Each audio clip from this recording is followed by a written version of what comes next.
আসসালামু আলাইকুম, তাসনিয়া এফএম ব্লগে সবাইকে স্বাগত জানাচ্ছি আরেকটা নতুন ভিডিও দেখার জন্য।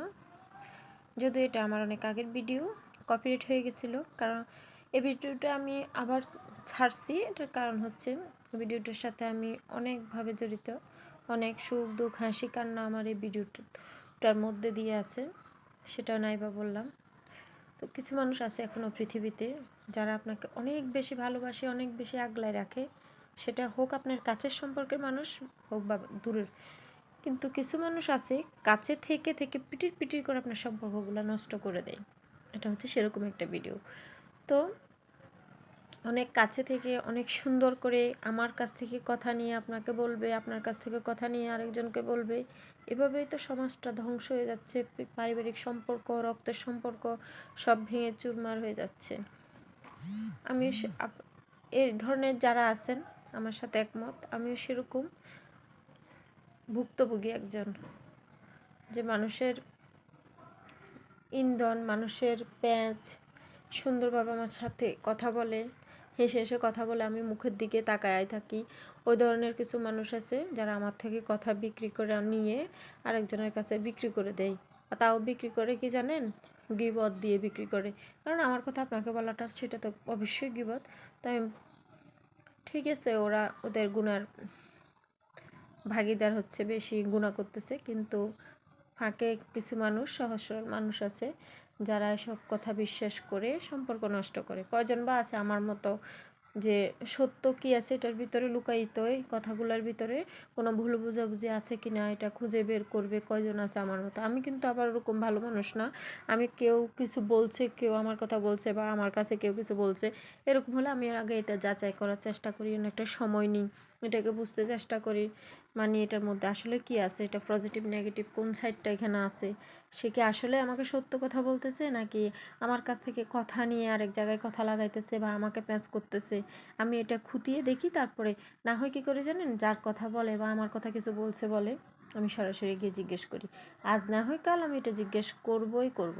আমি মানে কেউ আমাকে ভুল বুঝে থাকুক, আমি এটাও চাই না। আমি চেষ্টা করি আমাকে কেউ ভুল বুঝলে আমি এটা সংশোধন করার, কিন্তু জানি না কতটুকু সাকসেস।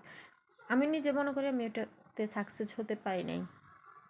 অনেকটা সময় পার হয়ে যায়, এটা সফলতা আসে না। কারণ যাকে আপনার কথা বলছে সে হয়তো কিছু সত্য, কিছু মিথ্যা, কিছু আপনার দিকে থেকে শুনবে, কিছু আপনার আত্মীয়ের দিক থেকে শুনবে। এভাবে শুনে শুনে আপনাকে ভুল বুঝার একটা পাহাড় তৈরি করবে। এক সময় সবাই শুনে যাবে যে এরকম কিছু হয়েছিল, ঘটছিল, বা আলটিমেটলি আপনাকে ভুল বুঝবে এবং সম্পর্কটা নষ্ট করবে।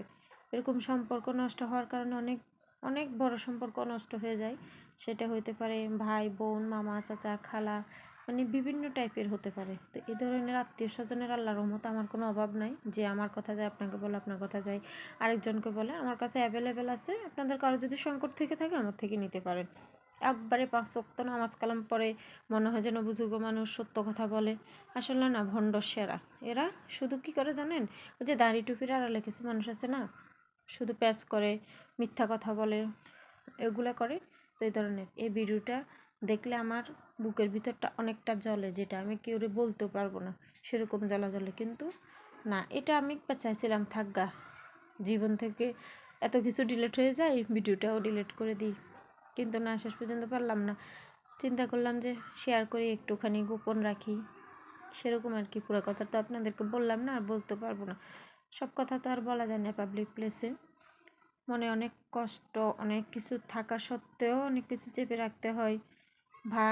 অনেক কিছু চিন্তা করি, আবার ওটা চিন্তা করি না, থাক, কেন সম্পর্ক নষ্ট করব, কেন বা মানুষের কথাগুলো বলতাম, থাক, এর থেকে চুপ থাকি সেটাই ভালো। কিন্তু চুপ থাকাটা অনেক সময় মানুষে বলে না, মানে নীরবতা সম্মতির লক্ষণ। অনেকে বলে যে না, নীরব থাকা মানেই এটা অন্যায়টাকে সাপোর্ট করা। আসলে তা না, অন্যায়কে সাপোর্ট করা না, আবার নিজের দোষটাকেও স্বীকার করে না। অনেক সময় ভদ্রতার খাতিরেও আমরা নীরব থাকি, চুপ থাকি, চেষ্টা করি, দেখি চুপ থাকলে ওরা মুখটা বন্ধ করে কিনা, ওরা ওদের ভুলগুলো বুঝতে পারে কিনা। আসলে না, কেউ কিছুই বোঝে না। বর্তমান সমাজটা এতই খারাপ হয়ে গেছে, মানুষ কীভাবে পারবে মানুষের ভালো দিকটা নেগেটিভভাবে নিতে পারলে সেটাই সন্তুষ্ট বেশি হয়।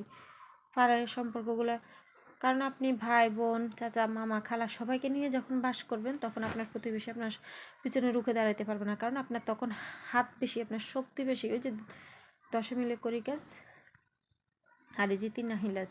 তো সেরকম আপনি যখন সবাইকে নিয়ে সংগ্রাম করতে নামবেন তখন আপনার শক্তি বেশি থাকবে। তো কিছু মানুষ আছে শক্তিটাকে ভেঙে দিতে চায়, আপনাকে নড়বড় করে দিতে চায়, কিন্তু অনেকে এটা বুঝে না, না বুঝেই মানুষের কথা শুনে কথা শুনে কানে তোলে এবং সব সম্পর্ক ছিন্ন করে, নষ্ট করে। সম্পর্কগুলো এক সময় আসলেই নষ্ট হয়ে যায়, এমন খারাপ পজিশনে চলে যায় যে বছরের পর বছরও সম্পর্কগুলো আর টিকে থাকে না। তো আল্লাহ হাফেজ, সবাই ভালো থাকবেন।